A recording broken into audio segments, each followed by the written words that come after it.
And we've got Scott with us, a great guy, an undefeated street fighting champion, Scott Sullivan. Thanks for stopping by. Hey, thanks for having me, gentlemen. What is your actual street fight record? I don't know. I'm pretty sure it's like 1,000,000-0. That sounds right. Nothing too huge. The Hicks and Gracie fight counting method. Like he butts in front of someone in line at the grocery store. Add another one. Oh yeah. I don't know if that was a fight. I have the bread. If you're looking to get to run up your personal score in street fights, where do you think the best place to go is? You can't go wrong with a hospice ward. You know? Oh, well, they're not on the street though. I was going the other direction. I can't believe you're picking on old people. I would have done preschool. A preschool? That's a good one too. I was thinking like a vegan march, but you show up like near the end, like when they're kind of pooped. These aren't like street fights as much as they are hate assaults. No, it's not because I hate them. It's because I'm asserting dominance. I loved every second of it. So Yeah, I would say I'm not doing this because I hate you. So I'm like pulling little bits of carrot out of my knuckles. Oh, I thought you were forcibly penetrating at that point. Oh no! Don't be gross about this, dude. Well, you said you weren't doing it because you enjoy it. It just had to be done. You had to dominate them. It was about the dominance, not about the enjoyment. It was about exhibiting my skills. What's the ball gag for when you do this exactly? That's for me. That's actually that's a breathing technique. That's an ancient that trains Taylor's jaw. Actually, that's not a ball gag. Yeah, no, there's a bit of peanut butter in the middle here, and I'm almost. Dude, I just thought of something. And I've almost got it. Can you imagine if Taylor was a biter in bed? Oh, oof. Man. I've got powerful masseter muscles, Scott. I had my dentist tell me in a way that wasn't a compliment that I have the most powerful masseter muscles from grinding my teeth he's ever seen. I could take your finger off like a horse could. Like I was going to say, did you take a finger? Rounded over teeth. Well, they're fake now, and so I'm like a titanium monster. Well, they're not titanium. Do you wear is it called an appliance, like a night guard to sleep in? No, I kept spitting it out. I would wake up and it would be in my bed somewhere. And it's not like I woke up and removed it in fury. It's just like it would come out of my mouth. Sleep Taylor didn't want his teeth to be controlled by that piece of machinery. He's like the personification of that TV show Severance, right? Sleep Taylor's like, you fucker, you're going to be buying new teeth every 3.5 years. I'm due for new teeth again. Probably. That's going to be expensive. I wanted to ask this guy, have you ever been in a legit street fight? Obviously self-defense. Yeah. There's been a couple of situations. A lot of it though is like I wouldn't call it fights, more so is just aggressive hugging. Because when someone's walking towards you, the last thing you want to do is let them get all the way over to you.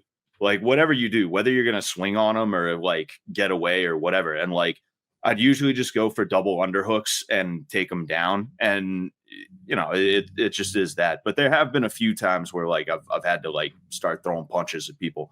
One of them was actually this dude broke into my friend's car and we ended up catching him. And he drove off because it was a situation where it was him and a getaway driver, right?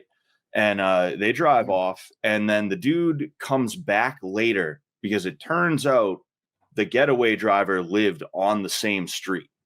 So it tells you the kind of people we're dealing with here. You just got to go dilly-dally in a parking lot somewhere for no reason. And I used to be I used to have some anger issues, I know you can't really tell looking at me. All right, but I used to kind of be on edge. I'm I bet he's one of those level-headed gingers. Yeah. Dude, if you're a ginger, you're either going to get into MMA or you're going to become Muslim. One of those two. That's the only two options. It's a big ginger thing. Yeah. I mean, it could be both nowadays. You got a lot of Muslim MMA fighters. Find yourself in might be my time. That's Dude, true. if I were getting into mixed martial arts, I would look at the field right now. I'd look at what it takes to be successful. I think maybe 10 years ago, you might have looked at Conor McGregor or somebody like that. Oh, I need to be loud. I need to be bombastic. I need to insult my opponent. I need flashy tattoos. I need to be loud. I'll show up late to the press conference. I'll be disrespectful. I'll be a bit of a heel, but I'll also like call my shots. Now, I don't know. I definitely need to go to the mosque first. Go to the mosque and hang out with the brothers. I need to start bathing with other men, taking group photos of that. I need to grow a beard. I can't grow that beard. I'm gonna let you know right now. You gonna stick with that story? We all know. Start doing that. You told me that the other Airbnb shower was broken and that we had to do that together. Do you know how much your testosterone levels went up because of our bath together, Taylor? You don't even understand. I don't know. I'd have to look up how much there is per milliliter and then do a little. Well, if you're going per milliliter, it's gonna be very diluted. You want to go by the deciliter, okay? We had weak loads. Bathing with other men, your body naturally gives you more test because it thinks, oh shit, I'm in competition with that guy, with that hog. Oh man. Oh, I thought it just seeped out of your pores, Kyle. That's where I thought you were going with this. He'll get some contact. Head. He'll get some contact teeth. How often do you when you're rolling at your gym, Scott, like how often are you like sparring for real or like practice fighting, like in a high intensity, a real level of intensity? It depends. I try to avoid it now because like I'm getting older. And like I need to make sure I can like get to work the next day. But every now and again someone will come in. Like I had this blue belt come in. I don't know where he even got his blue belt, and he was kind of getting on my nerves. So like I picked up the pace with him. That's probably the most recent time I did it, and like once a month tops for me right now, you know. And plus I'm also out of shape too, so my tip top intensity is not what it used to be. But very very rarely nowadays because I'm trying to avoid injuries and shit like that. Would you say that's when it happens the most, when you're teaching a lesson? Usually for me, it's like I'm relaxed and I'm going with like a spazzy white or blue belt, and like I think like, oh no, it's cool, you know, I'm all good, I'm fine from here. I'm gonna let him work, and then out of nowhere he cranks something, you know, because I go from like relax to oh shit, you know, and that's just not fun. That was. Not trying to be a tough guy, but that was never it for me. If the other guy was way better than me, that was a real calm, chill thing, right? Sometimes they'd even be teaching me while they're beating me.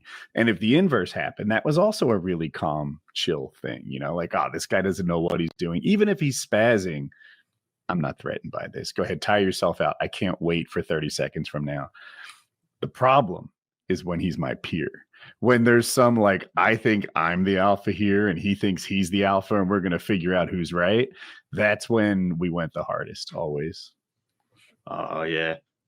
Yeah. It's good to have guys like that though. Every now and again, it helps you push yourself. Like right now, I really don't have anyone like that at my gym. And that's like the thing that I'm missing.